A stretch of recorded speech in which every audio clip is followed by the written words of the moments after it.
knowing this truth, it's, I mean, I only see two options. Like, either I'm not passionate about anything, I don't want to do anything anymore, or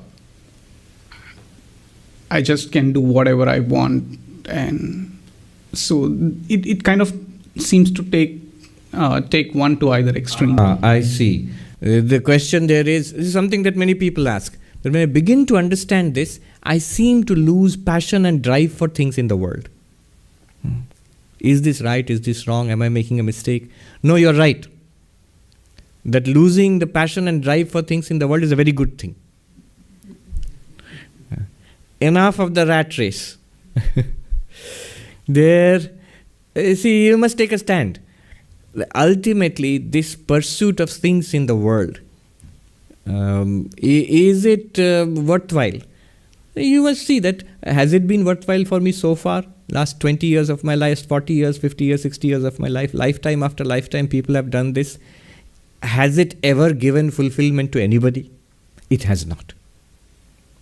Therefore, why should I invest so much in it that it is the thing? My job, my relationship, my vacations, my gadgets, my hobbies, these are the things which will give me fulfillment in life. They won't. There are only two possible outcomes of pursuing anything in the world. Either you will not get what you want and lead to frustration, or you will get what you want and lead to a mild disappointment. So, what is the way out? The way out is to be centered in this reality, in the realization that I am Brahman, and then take life as it comes. To do what, there's beautiful verses in Yoga Vashishta, I think. After enlightenment, what about work? He says the enlightened one does what has to be done with a smile. That is a much better way of living. Don't worry. It's not that you will lose much in the world. Not much. Nothing really huge will change in the world. It will go on. It is all determined by your past karma. So it will keep coming. Good and the bad will both keep coming. Your fulfillment will be within. See, why we are worried is, if I don't have passion and drive to do the things I was doing earlier, won't I lose fulfillment? Shankaracharya raises this question. In the Bhagavad Gita, you'll see 2nd chapter, when Arjuna asks the question, what is the nature of the enlightened one? Sthita pragya. How does such a one meditate? How does such a one walk, talk, interact with others? And Krishna says, Prajahati yada kaman sarvan partha manogatan, who gives up all desires of the heart. And so the question is raised by Shankaracharya. If you give up all desires, but satisfaction, fulfillment, happiness comes in fulfillment of desires. I have desires X, Y, Z and fulfill them one after another, then I'm getting more and more satisfaction. This seems to be the philosophy of life. Whether you think about it, or especially if you don't think about it, this is the way life flows. So isn't this, if you give up all the desires, then what will happen to that person?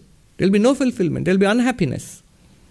The next line, Atmani eva atman tushta, he says, Sthita pragya, your stabilized wisdom, you're centered in Brahman when you are fully satisfied by the Atman, by the reality, by existence consciousness, by your own limitlessness.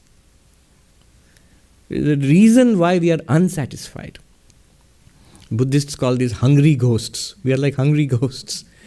Why we are unsatisfied is we feel keenly our limitedness. One more thing, one little more money, a better job, better position, a little more recognition, a little more love in this world, then I will be happy. You won't be. This is a hard lesson to learn. Nobody ever has been. Look at the data in the world. Nobody ever has been. Temporarily you might be. For a few hours, few days, few weeks, that's it. Not more than that. Even the emperors have not been. The Nobel Prize winners, the superstars in Hollywood and Bollywood, no. Usually it's the other way around. They give the example of a crow sitting on a high building, perched on the top of a tower in the windy place, and it's barely hanging on. Who told you to sit there?